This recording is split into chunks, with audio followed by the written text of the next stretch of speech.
Good day, everybody, and welcome to Mind Prosperity. And today we're speaking about 5 keys to overcome negative thinking patterns. If you want to overcome negative thinking patterns, it's not something that's going to happen accidentally.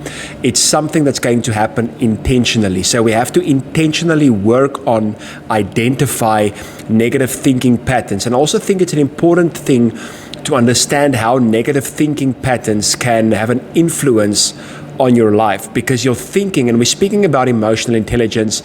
We're focusing on the emotional intelligence advantage, and this is a course we're going to release very soon in the middle of November that we are very excited about. But thought patterns will influence your feeling, and your thinking and your feeling will influence your life. So if we want to change our life, if we want to change our emotions, if we want to understand emotional intelligence, we have to understand our thinking. So today, to overcome the negative thinking patterns, we're going to focus on the REBT theory, which is the rational emotional behavioral therapy theory of Albert Ellis. And we're going to look at what this theory says, what this therapy says, and how we can navigate negative emotions through it. Now, Albert Ellis, who wrote this theory, said the following. He said, "You don't get rewarded for having problems. You only get rewarded for solving them." Now, when we look at the rational emotional behavioral therapy, we see it has to do with a mindset that has a problem-solving kind of like a mentality, and also a kind of acknowledgement that problems is a part of life. So we're going to look at this theory, and they also refer to it as the ABC theory. Not that the ABC theory is what it's called, but it's part of the explanation of this theory. So A refers to an activating event, meaning something happens to me, something happens in life. There's an event, and this event has a certain cause. So that's the A, the activating event. Then we have the B. The B speaks about a belief or a belief system. And then we have C, a consequence or a consequence in the emotions. Now, a lot of people think that C, the consequence in the emotion, is influenced by A, the event, meaning a lot of people believe that the event causes the emotion. What happens to me causes my feeling. But according to this theory of Albert Ellis, and this is why I love this theory so much, it's not the event that causes the consequence in the emotion, but it's the belief, B, that causes the consequence in the emotion. So it's not what happens to me that determines my emotional state. It's my belief about what happened to me that causes my emotional state. So he speaks about the influence on C, your belief system, has to do with, do you have irrational beliefs or do you have rational beliefs? This is also why it's called the rational emotive behavioral therapy. So the whole focus is on rational beliefs.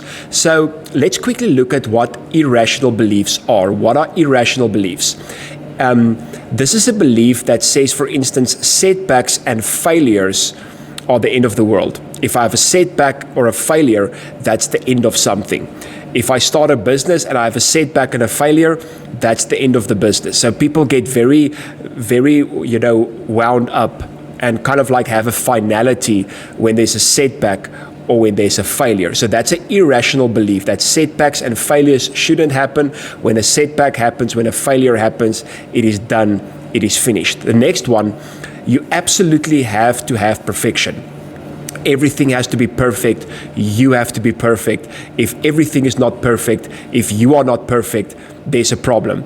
That's another irrational belief system. So people who have irrational belief systems will have very bad consequences in their emotions because they believe everything has to be great, everything always has to be perfect, nothing should ever be wrong. Whenever there's a setback, whenever there's a failure, whenever there's no perfection or not perfection, the emotional consequence will be very bad. So what are rational belief systems? Rational belief systems say setbacks and failures are part of life, and you can still have setbacks and failures and reach your goal. If we look at all the successful people in the world right now, it's people who had setbacks and it's people who had failures. So as soon as we believe that setbacks and failures are a part of life, we will go through setbacks and failures, and through the setbacks and failures we can still reach our goal. Now we're getting to a more rational belief system. So another rational belief system is, I don't have to be perfect. Everything doesn't have to be perfect, but I can always work on myself and I can always work on things to better it. So it's good to say there are imperfections in me. There are still things in life that are imperfect. That doesn't mean we have to embrace it and never change it, but it does mean it's healthy to say they are there. It's healthy to say they exist, and I can still progress in life, even though everything is not perfect, and even though I'm not perfect. So I'm going to give you 5 things that will help you with these negative patterns, and also 5 things that will help you to build a rational belief system. Now, if you build a rational belief system, it will definitely help a lot with the negative thinking patterns. Number 1, identify irrational beliefs.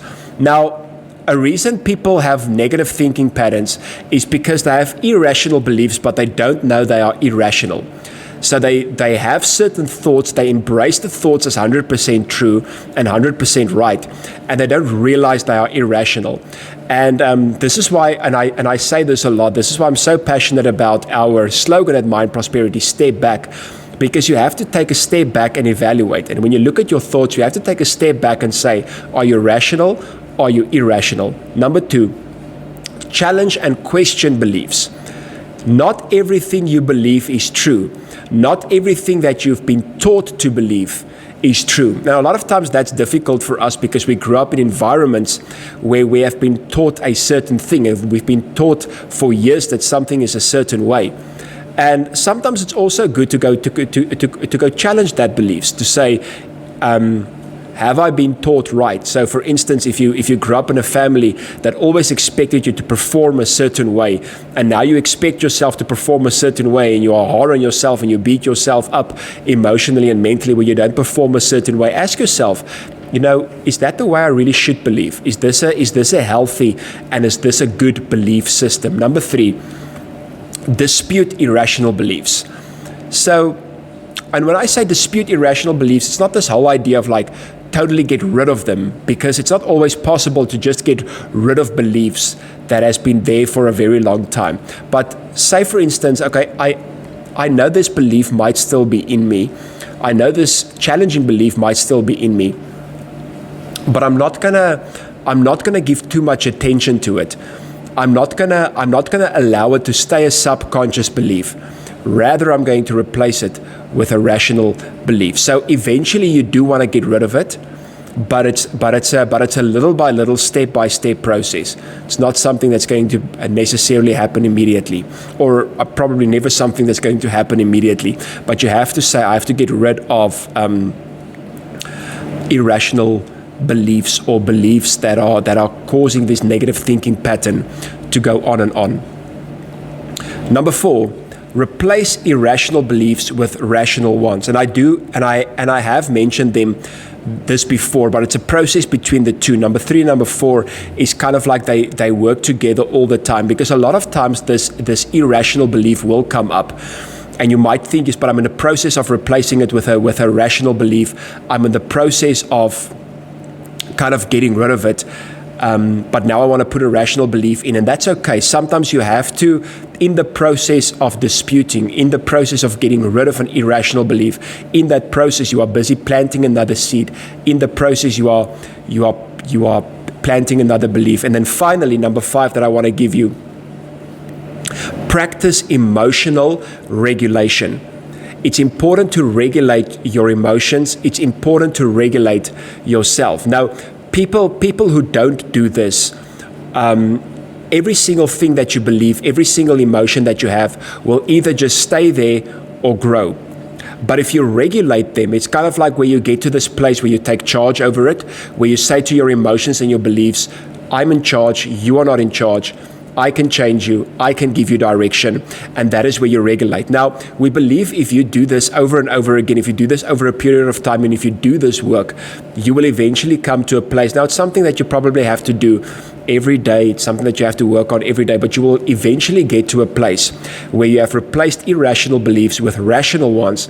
And that means you can reach your goal, you can reach your vision, you can reach your dreams, even though there's failure and even though everything is not always perfect. And this is how you will overcome these negative thinking patterns. Thank you so much for watching. I just want to ask you again to subscribe to our channel. We are trusting to get to 1,000 subscribers, and your subscription can help us. Also, I want to ask you to share this video if you know people that you believe this can help. And from Mind Prosperity, thank you so much for watching our videos. We do hope and we do believe that it will help you and that it will encourage you. We'll see you soon again. Goodbye.